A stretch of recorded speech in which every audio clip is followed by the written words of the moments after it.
రచయిత కుట్రదారుడు కాడు,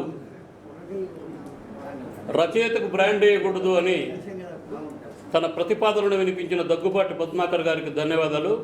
ఇప్పుడు TUWJ ప్రతినిధి మారుతి విద్యాసాగర్ గారిని మాట్లాడవలసిందిగా ఆహ్వానిస్తున్నాను.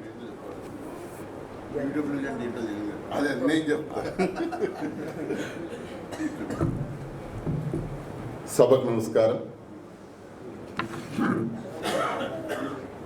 నేను ఒక జర్నలిస్టు సంఘ నాయకుడిగా, నిజానికి ఇది సాహితీ సభ, ఒక 3 దశాబ్దాలుగా జర్నలిజంలో కొనసాగుతున్నాను కాబట్టి బండి నారాయణ స్వామి గారు ప్రస్తుతం ఏమో కథా నవల రచయిత అని నాకు తెలుసు, అంతకుముందు ఉపాధ్యాయులుగా ఎరుగుదును.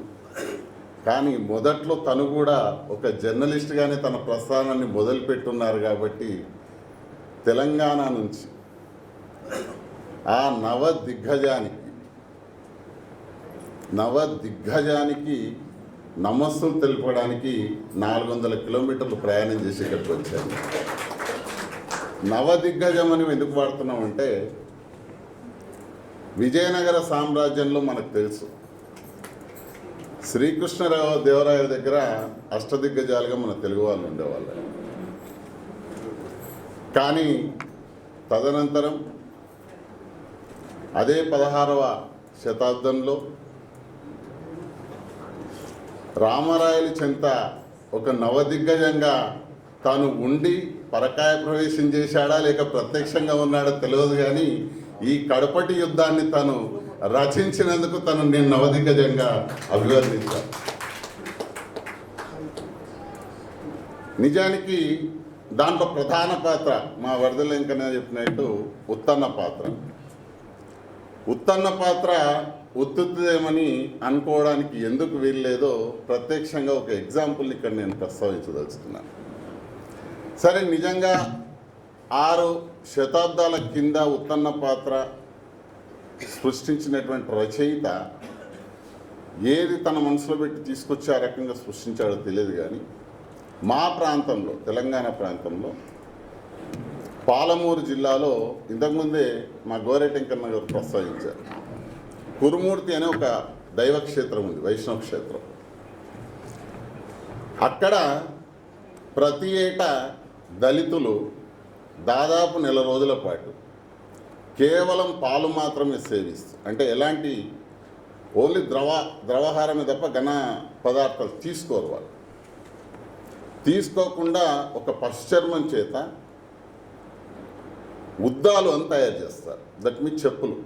రచయిత ఇక్కడ ఏం చెప్పినాయంటే, పశుచర్మం చేత చెప్పులు కుట్టబడేటటువంటి ఉత్తన్న పాత్రను నారాయణుడి పారాయణం చేసేటటువంటి దిశగా తీసుకెళ్ళినటువంటి నేపథ్యాన్ని మనం ఇక్కడ చూస్తున్నాం. కానీ ప్రత్యక్షంగా కురుమూర్తిలో కళ్ళకు అద్దాలు, కాళ్ళకు ఉద్దాలు అంటే చెప్పులు. ఈ ఉద్దాలు ఒక యాత్ర లెక్క చిన్న చింతకుంట అనే గ్రామం నుండి కురుమూర్తి వరకు కొన్ని కిలోమీటర్ల మేర యాత్రగా వస్తే ఆ రోజు కనీసం 1,00,000 మందికి తగ్గకుండా భక్తజనులు అక్కడికి వచ్చి ఆ ఉద్దాలకు నమస్కరిస్తూ ఉంటారు. అది ఒక వైష్ణవ దేవాలయం. అంటే ఉత్తన్న పాత్ర ఉత్తుత్తి పాత్ర కాదేమో అని నాకు ఆ కురుమూర్తిని చూసిన తర్వాత అనిపిస్తున్నటువంటి సందర్భాన్ని నేను ఇక్కడ గుర్తు చేయదలుచుకున్నాను. నిజమేనేమో 60 ఏళ్ళుగా అయితే చూస్తున్నాం, 600 ఏళ్ళ కిందంటే మేము చూడలేదు. కానీ ప్రధానంగా అంటే మా వయసు రీత్యా మా పెద్దలు, మా అమ్మమ్మలు చెప్పినట్టు, వాళ్ళు చెప్పినట్టు మన కళ్ళెదురుగా సాక్షాత్కరిస్తున్నటువంటి సందర్భాన్ని, నేపథ్యాన్ని చూస్తున్నాం. సో ఇలా కొన్ని కల్పిత పాత్రలతో చేసినప్పటికీ కూడా ఆ రోజు జరిగినటువంటి ఆ కడపటి యుద్ధంలో హంపన్న పాత్ర కానీ, రాముణ్ణి విగ్రహాన్ని రక్షించే క్రమంలో ప్రాణత్యాగానికి సిద్ధపడినటువంటి నేపథ్యాన్ని కానీ, సరే ఆ నవాబుల చేతిలో తన యొక్క ప్రాణాన్ని అర్పించడం కానీ, ఇట్లాంటి అన్నీ కూడా ఒక ఆసక్తికరమైనటువంటి అంశాలు అందులో నవల్లో పొందుపరచడం అనేటటువంటి మనం గమనిస్తాం.